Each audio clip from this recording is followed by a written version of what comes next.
राधे राधे, हरे कृष्णा। कैसे हो आप सभी लोग? आशा करती हूँ आप सभी परम मंगल में होगे, स्वस्थ होगे, अच्छे होगे। आप लोगों ने सुना होगा ना कि भगवान हमेशा कहते हैं अहम भक्त पराधीनम, अर्थात मैं भक्त के अधीन हूँ। और फरीदाबाद में यही घटना घटित हुई है और फरीदाबाद में एक भक्त के घर पे भगवान स्वतः प्रकट हो गए। कैसे प्रकट हुए, क्या लीला करी भगवान ने, आज आपके सामने मैं प्रत्यक्ष प्रमाण दे रही हूं। अगर आपकी भक्ति सच्ची है, अगर आपकी भक्ति में निष्ठा है, अगर आपकी भक्ति में प्रेम है, तो भगवान आपके अधीन हो जाएंगे। आज मैं आपको फरीदाबाद की वो एक सत्य घटना सुना रही हूँ। फरीदाबाद में एक व्यक्ति रहते थे जो कि भगवान की विशेष पूजा अर्चना पाठ करते थे। उनका जो मंदिर प्रांगण था उसमें एक लड्डू गोपाल जी उन्होंने स्थापित रखे थे। लड्डू गोपाल की आरती करना, उनको भोग लगाना, उनसे बातें करना उनका नित्य कर्म हुआ करता था। एक बार की बात है, एक बार वो व्यक्ति रात्रि को सो रहे थे। जब वो व्यक्ति रात्रि को सो रहे थे तो रात्रि को उनको सपना आता है और सपने में वो बोलते हैं, भगवान बोलते हैं श्यामलाल मैं आपके पड़ोसी के घर पे हूँ, कृपया करके मुझे निकालो।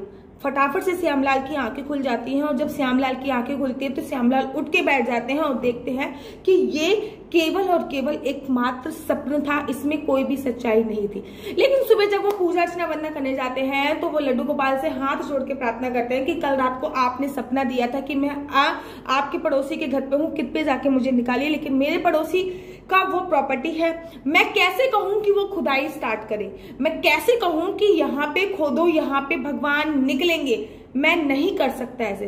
अगर मेरे घर पे आना है तो आपको मेरे अधीन आना होगा, अर्थात आपको मेरे घर पे स्वयं चलकर आइए। मैं केवल अपने घर की जिम्मेदारी ले सकता हूँ, मैं पड़ोसियों की जिम्मेदारी नहीं ले सकता।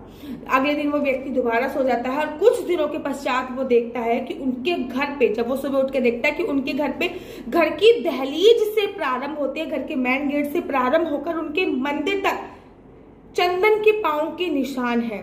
व्यक्ति बड़ा खुश होता है, पूरे घर में सुगंध महक रही होती है। जैसे दरवाजा खोलते हैं कि चंदन के पैरों के निशान उनके घर के मुख्य द्वार से लेकर उनके घर की दहलीज तक थी। पूरे मोहल्ले में ये बात बढ़ जाती है, ये बात फैल जाती है कि अरे श्यामलाल के घर पे ना चंदन के पैरों के निशान मिले हैं, श्यामलाल के घर पे ना चंदन के पैरों के निशान मिले हैं। सभी दूर दूर तक श्यामलाल के देखने आते हैं और श्यामलाल बड़ा प्रसन्न होता है कि भगवान आप मेरे घर पे आए हो, आपका बहुत बहुत हृदय से धन्यवाद, आप आए हो। सभी लोग श्यामलाल की भक्ति की बहुत बहुत ज्यादा प्रशंसा करते हैं। उसके बाद क्या होता है, उसके बाद ये होता है कि श्यामलाल कुछ दिनों के बाद दोबारा सो रहा होता है।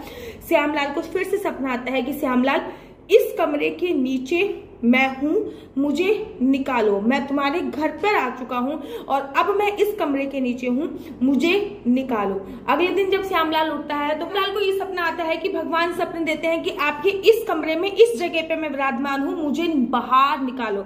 श्यामलाल अपने गुरुजी के पास जाता है और उसके गुरुजी उससे बोलते हैं कि एकादशी का बहुत शुभ दिन है, एकादशी वाले दिन अपने घर की खुदाई प्रारंभ करो। अगर भगवान ने स्वयं कहा है कि मैं यहाँ पर हूँ तो भगवान की वाणी हमेशा सत्य होती है, उसमें लेश मात्र भी संदेह नहीं करना चाहिए। लेकिन आपको शुभ दिन देखना चाहिए और शुभ दिन एकादशी है। उसके अगले दिन ही शुभ एकादशी पड़ जाती है। भगवान की लीला देखिए, श्यामलाल खुदाई प्रारंभ करता है और जब श्यामलाल खुदाई प्रारंभ करता है, क्योंकि भगवान थे उस जगह पे, खुदाई शाम को प्रारंभ होती है और खुदाई करते करते पूरी रात बीत जाती है। क्योंकि भगवान उस जगह पे मौजूद है तो खुदाई बहुत ज्यादा तेज नहीं कर सकते, इसलिए धीमे धीमे खुदाई प्रारंभ करते हैं और सुबह सुबह 5 बजे ब्रह्म मुहूर्त में भगवान के नेत्रों के दर्शन होते हैं।